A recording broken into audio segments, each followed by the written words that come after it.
A soldier's greatest enemy isn't always the bullet.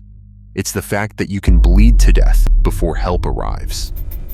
In Vietnam, when bandages ran out and evacuation was hours away, medics did the unthinkable. They turned to superglue. Not because it was safe, but because the alternative was certain death.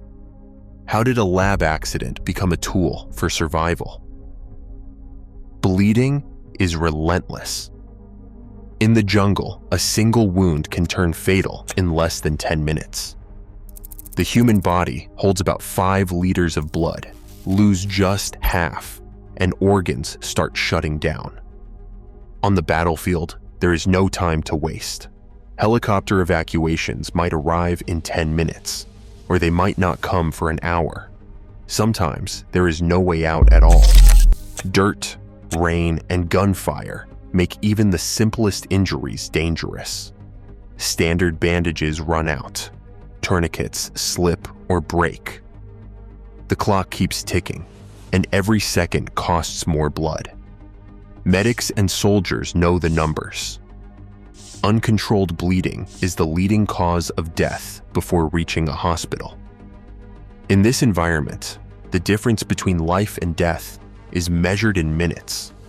There is no margin for error, no luxury of waiting. When the bleeding won't stop, survival depends on finding something, anything, that can seal the wound fast before the jungle claims another life.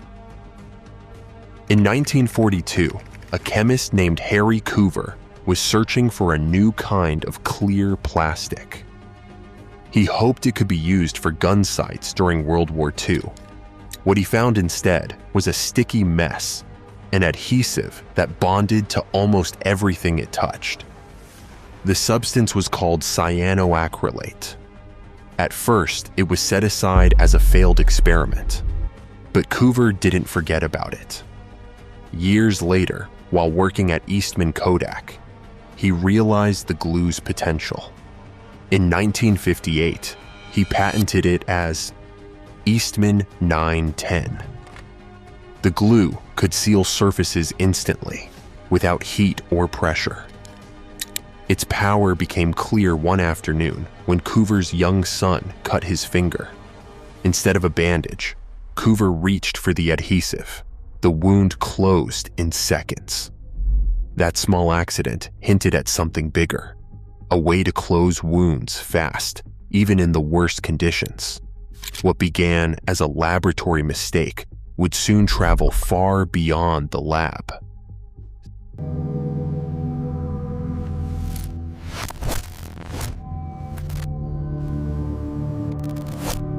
Supplies vanished fast in the field. Standard issue bandages were meant to last through a mission, but firefights and jungle humidity tore through stockpiles in days. Tourniquets, once counted as reliable, snapped or slipped under pressure. Medics, already stretched thin by the sheer number of wounded, watched their kits empty out. Resupply convoys stalled. Airdrops missed the mark or were lost in the mud. In some units, the only medical gear left was what could be carried in a single pouch. Letters home and after-action reports described soldiers improvising with rags, shirts, even bootlaces to slow the bleeding. But none of it was enough. The official channels failed to keep up with the chaos. In these moments, the rules of medicine fell away. The jungle demanded a fix, something fast, something that worked no matter the cost. That's when eyes turned to whatever was left at the bottom of the bag. Gunfire crackles overhead as Medic Hall drops to his knees beside a wounded soldier. Blood pools fast, soaking the dirt and uniform. There's no time for bandages, they're gone.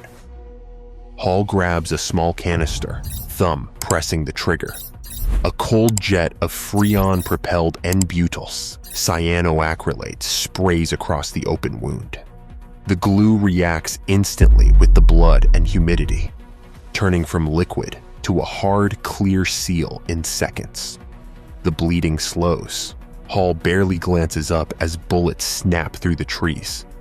He knows this isn't a cure. It's a race against time. A few precious minutes bought for evacuation, nothing more. Under fire, the brain shifts into survival mode. Long-term risks, like infection or tissue damage, fade into the background. The only question that matters is, will this stop the bleeding now? Psychologists call this survival prioritization. It's a mental shortcut wired by evolution, pushing every decision toward immediate action. In those moments, pain barely registers. The dangers of using an untested chemical on open flesh become distant worries. The mind weighs only what might keep a person breathing for the next 5 minutes. All calculation, all hesitation, collapses into a single, urgent need. Do whatever it takes to stay alive. Infections spread through wounds sealed by glue. Some soldiers faced tissue damage that made recovery longer and more painful.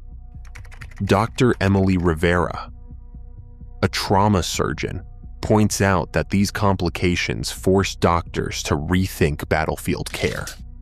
The Vietnam experience pushed the military to speed up evacuations, aiming to get wounded soldiers to surgery within 60 minutes, the golden hour. It also inspired the search for safer alternatives. By 1998, the FDA approved Dermabond, a medical-grade adhesive designed to close wounds without the risks of early superglue. Every painful lesson shaped the protocols used today. Improvisation shapes survival, even when it's risky. Today's battlefield medicine evolved from those desperate choices. When systems fail, ingenuity isn't just history. It's a question we all may face. Share your thoughts below.